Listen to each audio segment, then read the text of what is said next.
আসসালামু আলাইকুম গাইস। এই যে দেখতে পাচ্ছেন, আশা করি আপনারাও ভালো আছেন, আমরাও ভালো আছি। তো আজ ভাবলাম মানে এই যে আমাদের ধনিয়া পাতার একটি ভিডিও করে নিব, পেঁয়াজ পাতা, তারপরে পালং শাক আপনাদের দেখিয়ে দিব। তো দেখুন আমার আম্মু হাতে তুলছেন, এই যে দেখুন, মাশাআল্লাহ মাশাআল্লাহ। আমরা আজ খেতে পারছি অনেক অনেক বেশি পাতা দিয়ে রান্না করে খেতে পারছি। তো আমি তো সব মিলিয়ে এই যে ভিডিও বানাই, আপনারা আমার পাশে থাকবেন, আমার সবগুলো ভিডিও অবশ্য দেখে যাবেন, ভালো ভালো কমেন্ট করবেন। আপনারা না অনেক ভালো ভালো কমেন্ট করেন, আপনারা কমেন্ট দেখে ভিডিও না বানাতে চাইলেও বানাতে লাগে গাইস। কিন্তু আপনারা যে এত ভালোবাসা আমাকে দিয়েছেন, অসংখ্য ধন্যবাদ আপনাদের। এই যে দেখতে পাচ্ছেন, এই যে দেখুন, মাশাআল্লাহ, দেখুন কত সুন্দর হয়েছে। এই যে আমার আম্মু তুলে নিচ্ছেন। আম্মু দেখে দাও, একটু ক্যামেরার সামনে এনো। মাশাআল্লাহ মাশাআল্লাহ, দেখতে পাচ্ছেন, এই যে দেখতে পাচ্ছেন, মাশাআল্লাহ, আমাদের ছাদ বাগানের পেঁয়াজ পাতা।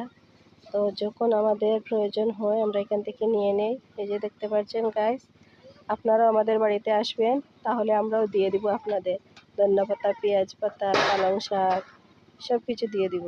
এই যে দেখুন আমাদের পালং শাক, মাশাআল্লাহ, এই যে দেখতে পাচ্ছেন কি যে আনন্দ হয় আমাদের এখান থেকে যখন আমরা তুলে নিয়ে রান্না করে খাই, অনেক অনেক ভালো লাগে।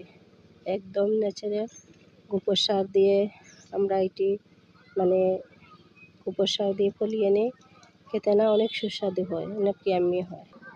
এই যে দেখতে পাচ্ছেন আমরা আরও দুইটে ধনিয়া পাতা এই যে নিলাম ফলিয়ে। তো আপনারা এভাবে ট্রাই করবেন। আমার পাশে না আমার মা থাকায় আমি অনেক অনেক বেশি চাষ করতে পারছি।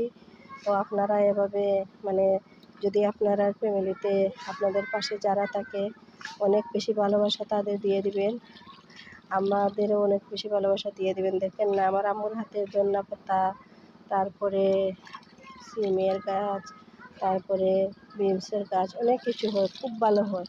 আমি তো আমার আম্মুকে পেয়ে অনেক লাকি, অনেক লাকি। এই যে দেখতে পাচ্ছেন কত সুন্দর সুন্দর বিনস ধরেছে। এই যে দেখুন, আমাদের না 4-5 কেঁচা হয়ে গেলে একটি সবজি হয়ে যায়। এই যে দেখুন, এই যে দেখুন। তো আপনারা ভালো থাকুন, সুস্থ থাকুন।